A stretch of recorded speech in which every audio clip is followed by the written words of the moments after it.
Good morning, everyone. Welcome back.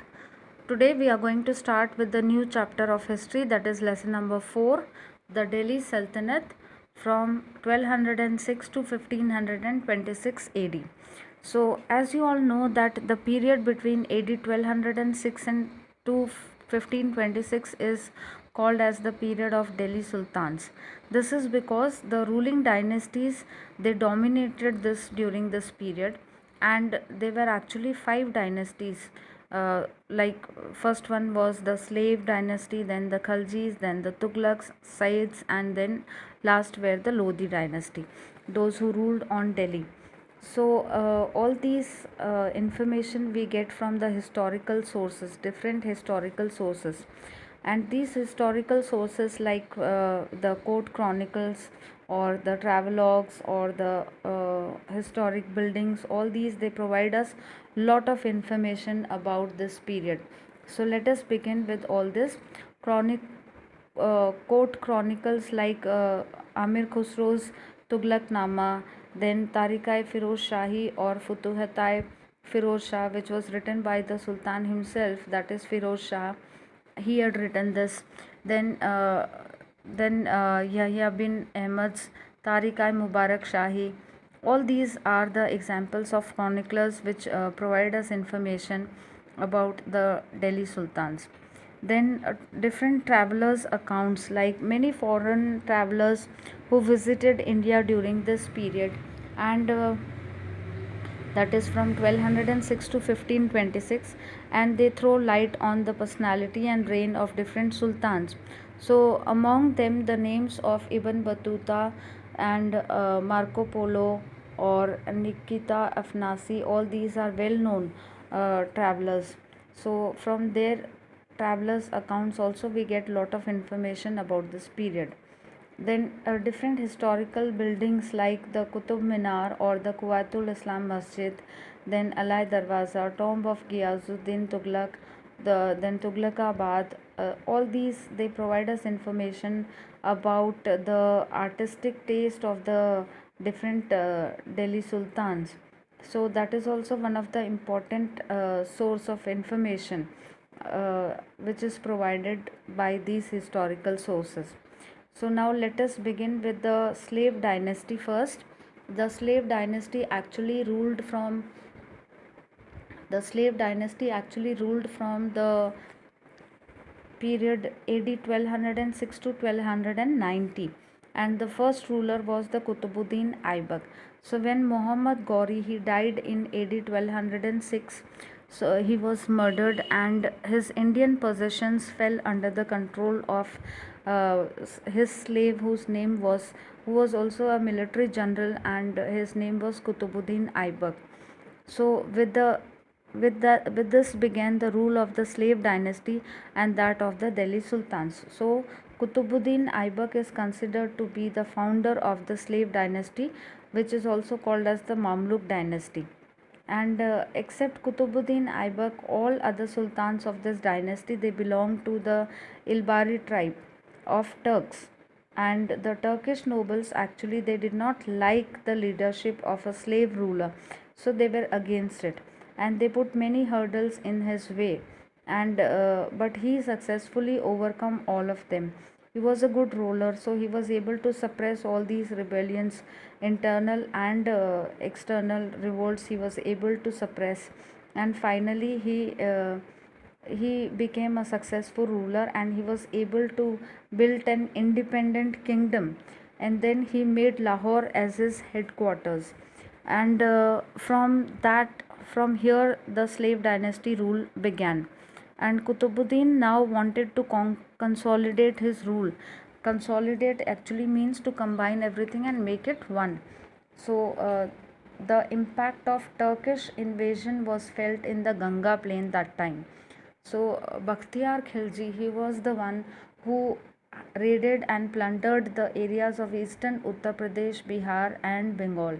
That time, it is said that Kutubuddin he was playing polo on a horseback, and then he fall down and he died in AD 1210 at Lahore. And after This Kutubuddin Aibak was also called as Lakshbaksh because he was the giver of lakhs. So after the death of Kutubuddin Aibak, his slave Iltutmish, he became the ruler. And Iltutmish was actually a very abled person, and he was actually the slave of Kutubuddin Aibak, but he was having all the qualities to become a leader, and he was having all the abilities. So the Sultan married his daughter to him, and finally he became the son-in-law of Kutubuddin Aibak. But after great difficulties, Iltutmish won the throne, but his task was not very easy. It was still a difficult one. So Iltutmish was, however, a wise ruler. He pleased his Turkish nobles by allowing them grants of jagirs. So many Turkish nobles, those who were against him, he to please them, he started giving them grants of jagirs. Land grants were given to them, and he suppressed the revolts of stubborn amirs. Then there were 40 nobles. There was a group of selected people, selected nobles who were favoring him. This group of 40 nobles was called as 40 or Chalisa, and also called Turkan-i Chalangini. So he won the sympathies of the Muslims by getting his claim to the throne approved by the Khalifa, and he also introduced the Ikta system. So under this Ikta system, land was assigned to the nobles and others in lieu of salary. So he also introduced silver coins which were called as taka and copper coins which were called as jital. So these coins were used throughout the Sultanate period. Now here you can see the picture. This is the figure number 4.3 of Iltutmish. So actual founder was Kutubuddin Aibak, but after his death, after his sudden death, Iltutmish he became the ruler. And when Kutubuddin Aibak was a ruler, that time he started the construction work of Qutub Minar, but he died in between, so the work was left as it is. And when Iltutmish he became the ruler, he started again the construction work, and finally he completed it. So it is the most remarkable masterpiece of monuments of his reign. And it is also said that Iltutmish, when he died just before 1 year of his death, that is in 1236, just before 1 year of that, he completed his own tomb, which was made in 1235.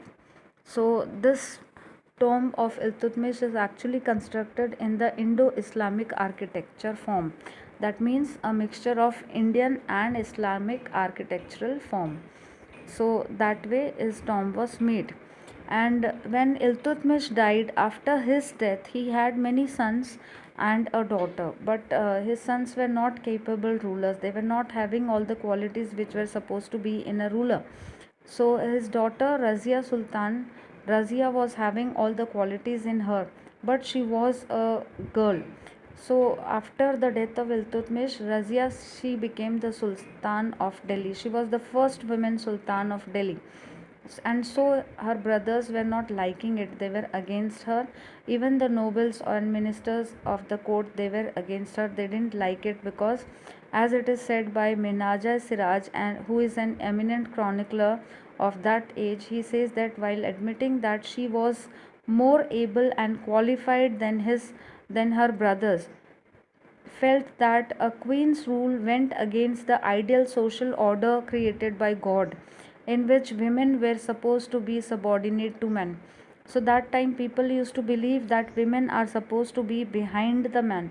They can't go ahead of man, and they can't give orders to men, and that was considered against the qualities of a man. And people used to mock at them if they were listening to the women. So the women were actually considered to be subordinate to man, and that is why they were not liking when Sultan became the ruler, when Razia became the Sultan. So everybody was against her. So she, however, ruled just for a short period from AD 1236 to 1240. And after Razia Sultan's death, a number of less important rulers they ruled on uh, this on Delhi. They made Delhi the capital city of their kingdom. Iltutmish made Delhi the capital city, and after Iltutmish death, all sultans who became sultan, they kept Delhi as their capital. And even Mughal, during the Mughal Empire, all the Muslim Mughal rulers, they also kept Delhi as their capital. Now, all these rulers, those who ruled after Razia Sultan, they were not so good, they were not so powerful. And after Razia, Balban, he became the ruler in AD 1266. So, we are going to continue the chapter in the next class. Please read the chapter at home, children, so that you can understand it in a better way. God bless you all.